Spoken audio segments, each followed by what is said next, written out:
여러분 안녕하십니까? 이어서 MBC 뉴스데스크 광주 전남권 소식입니다. 화재 발생 76시간 만인 오늘 오전에 금호타이어 광주 공장 불이 완전히 꺼졌습니다. 하지만 유독가스로 인해 인근 주민들은 일상생활이 불가능할 정도로 고통받고 있습니다. 전문가들은 유해 화학물질 조사와 함께 주민들에 대한 지속적인 관찰이 필요하다고 강조했습니다. 첫 소식 김영찬 기자입니다. 금호타이어 화재가 사흘 만에 완전히 진화됐지만 시커먼 연기는 계속 뿜어져 나옵니다. 수많은 유해 물질이 대기 중으로 방출되면서 주민들은 두통과 구토 등 피해를 호소하고 있습니다. 저희 딸은 기침이 좀 해요. 아침 저녁을 좀 하는데 목이 아프다든지 목이 좀 걸걸하다 그러고 이게 또 머리가 조금 아프다고 하고 가족들 다 비슷한 증상이 그렇게 있어요. 주민들의 걱정과 달리 광주시와 영산강 환경유역청 등은 대기질은 정상이라고 밝혔습니다. 화재 당일부터 휘발성 유기화합물 등 59종의 오염 수치를 측정했는데 모두 기준치 이내였다는 결과를 내놨습니다. 하지만 전문가들의 생각은 다릅니다. 화재 당시 삽시간으로 뿜어져 나온 연기가 바람에 따라 퍼지면서 고농도의 오염 수치가 측정되지 않을 수도 있고 화재 현장에 배치된 이동식 측정소가 2m 정도 높이에 불과해 하늘 높이 퍼진 연기에 대한 대기질의 측정값이 불명확하다는 겁니다. 또 광주시 영산강 환경유역청이 타이어 화재 시 발생할 수 있는 중금속 다이옥신 등의 오염도를 측정하지 않고 있다는 점도 지적했습니다. 휘발성 유기물질 그리고 중금속이나 다이옥신 같은 것들이 이제 공장 인근 지대나 아니면 공장 인근 지역의 실내에서 증가하지 않는지 이제 채취해가지고 약간 조사하는 것이 필요할 것 같습니다. 2년 전 대전 한국타이어 화재 당시 인근 주민들의 건강 조사 결과 호흡기 질환, 피부 질환 등이 발생했다는 연구 결과가 나왔습니다. 지역 의료계도 금호타이어 공장 화재로 발생한 미세먼지 자체가 독성이 강한 만큼 주민 건강에 영향을 미칠 수 있다고 우려했습니다. 연기를 흡입함으로써 그 지역 주변 지역 주민들의 급성 호흡기 질환이랄지 피부 질환이랄지 이런 것이 얼마나 심각한지 이런 것들을 확인해야 될 것 같고 광주환경운동연합은 화재 진압 후 발생한 폐수가 인근 하천으로 유입된 것으로 추정된다며 이에 대한 면밀한 조사도 필요하다고 주장했습니다. MBC 뉴스 김영창입니다. 금속노조 금호타이어 지회가 노동자 생계 대책을 마련하라고 촉구했습니다. 노조는 오늘 성명을 내고 공장을 가동하려면 최소 1년 6개월에서 최대 3년이 걸릴 것으로 예측된다며 2,500여 명에 달하는 노동자의 생활 안정 대책을 마련하라고 촉구했습니다.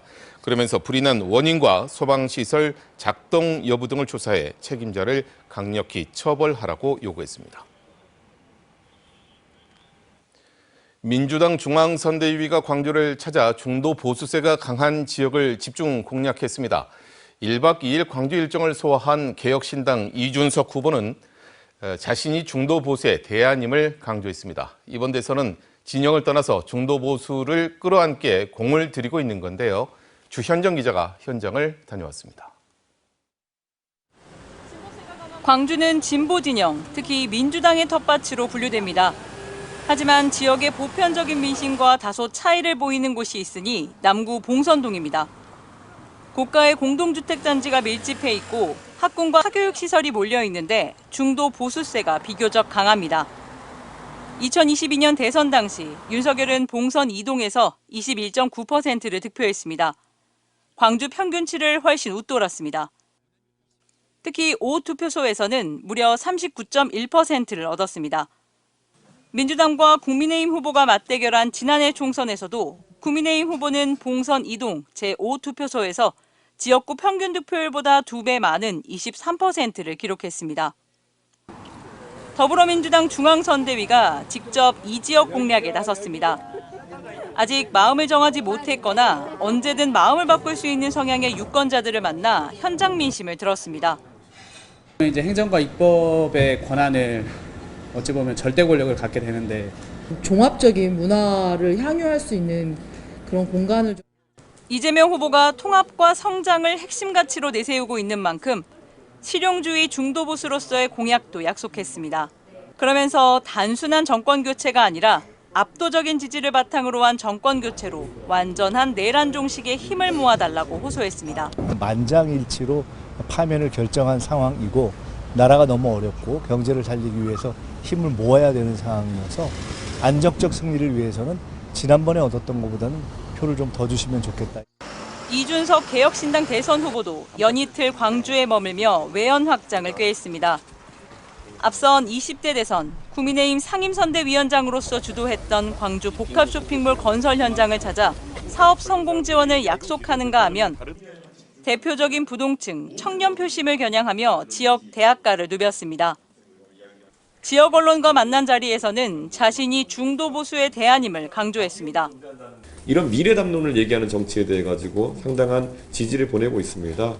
이재명 후보의 그런 일방주의에 대해 가지고 다소 불편한 지점이 있으시다면은 개혁신당이 이 후보는 그러면서 광주 민군통합공항의 무한이전, 인공지능 모빌리티와 같은 첨단 산업도 육성하겠다고 공약했습니다. 6.3 대선 사전투표까지는 열흘도 채 남지 않은 상황. 진보세가 강한 광주에서도 중도 보수와 부동층 공략은 남은 선거 기간 중요한 전략이 됐습니다. MBC 뉴스 주현정입니다. 더불어민주당 이재명 대선 후보의 배우자 김혜경 여사가 광주에서 비공개 민심 구애에 나섰습니다. 김 여사는 오늘 광주 광산구 한 복지시설에서 배식 봉사를 한 뒤 지역의 자립준비 청년들을 만나 보호가 종료된 후에 필요한 정책 등을 경청했습니다. 김혜경 여사의 광주 방문은 공식 선거운동 시작 이후에 이번이 4번째입니다. 전남은 한때 곡창지대로 우리나라 경제를 뒷받침했습니다. 이제는 미래 산업의 쌀로 평가받는 재생에너지 산업 환경의 최적지이자 국가 성장 전략의 중심지로 부상할 수 있다는 기대감이 커지고 있습니다. 서희정 기자입니다. 전국에서 가장 많은 섬을 거느린 신안군. 주민 참여형 소득 사업이라는 새로운 경제 모델을 만들어내면서 국내외에 이목을 끌고 있습니다. 태양광과 풍력에너지 발전을 통해 얻은 이익을 주민들과 함께 나누는 햇빛연금과 바람연금이 대표적입니다. 우리가 적게는 25만 원, 많게는 말 그대로 분기마다 한 300~400씩 받을 수도 있거든요. 그런 부분에 대해서 젊은 친구들이 많이 들어오고 있고, 전라남도는 오는 2035년까지 도민 1명당 120만 원을 받을 수 있는 규모의 재생에너지 관련 재원을 확보하겠다는 구상입니다. 해상풍력 직접화단지로 지정됨에 따라 배후단지인 목포신항과 해남 화원산단의 관련 기업 유치에도 도움이 될 전망입니다. 영광에서는 농작물 재배와 병행하는 영농형 태양광이 본격 시작되는 등 기본소득 실현과 더불어 일자리 창출 같은 다양한 효과도 기대되고 있습니다. 전남은 미래 산업의 쌀인 재생에너지를 적극 육성하여 일자리 창출과 연관산업 육성, 전력 다섭 기업을 적극 유치하도록 하겠습니다. 산업 개편의 변곡점에 놓인 만큼 대선 결과에 따라 출범하는 차기 정부가 국가 정책에 반영하고 서둘러 실행할 수 있도록 지역 전체가 온 힘을 쏟아야 할 것으로 보입니다. MBC 뉴스 서희령입니다. 어촌과 섬 지역의 민가 곳곳에서는 마약으로 쓰이는 양귀비가 여전히 공공연하게 불법 재배되고 있습니다. 해경이 헬기를 타고 단속에 나선 결과 2시간 만에 9,000주가 넘는 불법 재배 양귀비들이 적발됐습니다. 안준호 기자가 취재했습니다. 해경 대원들을 태운 헬기가 완도군 상공으로 이륙합니다. 어촌과 섬 지역에서 불법으로 재배하고 있는 양귀비를 단속하기 위해서입니다. 헬기에 장착된 카메라와 망원경에 민가 곳곳에 양귀비들이 포착됩니다. 헬기가 이륙한 지 20여 분 만에 민가에서 양귀비가 포착돼 육상 단속반이 투입됐습니다. 이 민가의 밭과 화단에서 발견된 건 분홍색 꽃잎에 나도 양귀비 2,300여 주. 저희가 다 가져갈 거예요, 어머니. 그러니까 이거 해가지고 실효 처치를 의뢰를 할 거예요, 국가수에. 열매가 작은 도토리 모양으로 관상용 양귀비와 혼동하기 쉬운 나도 양귀비. 열매에서 아편을 추출할 수 있다 보니 국내에서 재배가 금지돼 있습니다. 있더라고 길거리가. 그래서 저 시방을 몇 개를 따갖고 왔어요. 우리는 안심하고 있었죠, 솔직히. 이거를 괜히 했다 싶은데 지금. 농어촌과 도서 지역에서 담금주나 배앓이 등의 민간요법 상비양으로 여전히 활용되고 있는 양귀비. 최근 3년간 전국에서 적발된 양귀비 등 불법 재배 마약류는 약 5만 5천 주로 해마다 빠르게 증가하고 있습니다. 매년 이런 양귀비나 대마가 계속 아마 재배되고 있는 것 같습니다. 저희 행정처에서는 이런 마약류 재배 또는 밀경작을 갖다가 근절하기 위해서 지속적으로 예방 활동으로 노력하겠습니다. 이날 2시간 동안의 항공 단속에서 적발된 양귀비만 모두 9,180여 주에 이릅니다.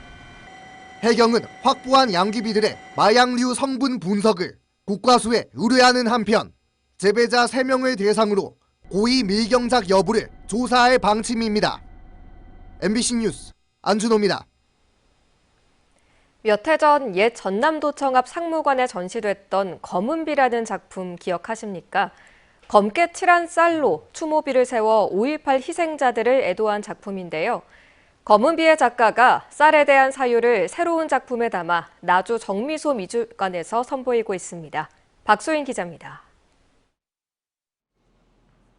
무수히 많은 쌀에 검은색을 입혀서 이름 없는 이들의 죽음을 애도했던 검은비. 소설 소년이 온다의 배경인 상무관에 세워졌던 이 작품은 지난 2023년 옛 전남도청 복원 때문에 철거됐습니다. 검은비의 작가 정영창은 이후 나주에 정착해 쌀에 대한 사유를 이어갔습니다. 그리고 쌀이 품은 의미를 새로운 작품에 담아 나주 정미소 작은 미술관에 전시했습니다. 검은비에서 죽음을 은유했던 쌀은 삶과 기억, 생명의 의미로 확장됐습니다. 우주를 상징하고 씨앗을 상징하고 생명을 상징하고 그 나눔을 상징하고 평화를 상징합니다. 여기에 100년 넘은 나주 정미소에 축적된 시간이 더해졌습니다. 작품에 쓰인 옛 정미소 문짝과 창틀은 식량수탈과 학생 항일운동의 역사를 상징합니다. 여기 있는 지금 고목재로 설치미술을 해놓은 것은 1920년대 후반에 학생 독립운동을 모의했던 장소에서 나온 구조물입니다. 동학 농민전쟁을 이끌었던 김계남의 커다란 초상. 전쟁과 폭력에 희생된 모든 죽음을 슬퍼하는 작품도 함께 전시됐습니다. 5.18 민주화 운동과 이제 그런 연결된 점을 이제 제가 여기 전시에서 찾고자 했습니다. 그러니까 결국은 이제 쌀이 가지고 있는 역사, 그 역사가 이렇게 민중의 항쟁으로 이어지는 그러한 것들을 제가 작가로서 들여다본 거죠. 정영창 작가의 쌀에 대한 사유는 이달 말까지 나주 작은 미술관에서 전시되고 오는 7월 광주에서 열리는 광복 80주년 특별전에서도 선보일 예정입니다. MBC 뉴스 박수인입니다. 노태우안의 김옥숙 여사와 아들 노재현 씨가 어제 국립 5.18 민주묘지를 참배한 것을 두고 5월 단체들이 진정성 없는 사과라며 반발하고 있습니다. 5.18 기념재단과 5월 공법 3단체는 오늘 성명서를 내고 노태우 일가는 5.18 왜곡이 가득한 노태우 회고록을 아직도 수정하지 않고 있고 1,000억 원이 넘는 것으로 추정되는 비자금의 실체도 밝히지 않고 있다며 심지어 노태우 어린이용 위인전을 발간하고 노태우 기념 사업을 준비하는 등 위선적인 모습을 보이고 있다고 비판했습니다. 그러면서 단체는 전두환과 노태우의 비자금 환수를 위해 적극적으로 나서는 대통령 후보를 지지하겠다고 선언했습니다. 화재로 생산이 중단된 금호타이어 광주 공장의 보험 가입 금액이 1조 3천억 원에 이르는 것으로 나타났습니다. 금호타이어는 6개 보험사에 재산종합보험에 가입해 있고 가입 금액은 1조 2,947억 원으로 공시했습니다. 또 보험금 규모는 보험회사의 손해사정 결과에 따라 결정될 예정이라고 밝혔습니다. 한편 지난해 금호타이어 광주 공장의 매출액은 8,900억 원으로 금호타이어 전체 매출의 19.7%를 차지했습니다. 광주의 한 식당에서 군 관계자를 사칭하는 노쇼 사기의 소가 수천만 원의 피해를 봤다는 신고가 접수돼 경찰이 수사에 나섰습니다.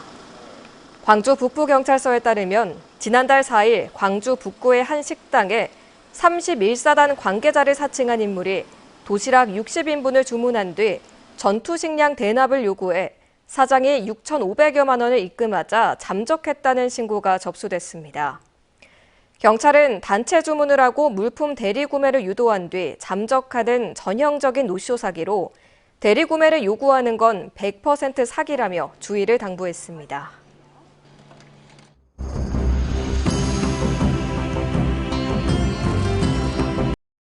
언제 어디서나 내 손 안의 뉴스. 광주 MBC 뉴스 유튜브 구독으로 함께하세요.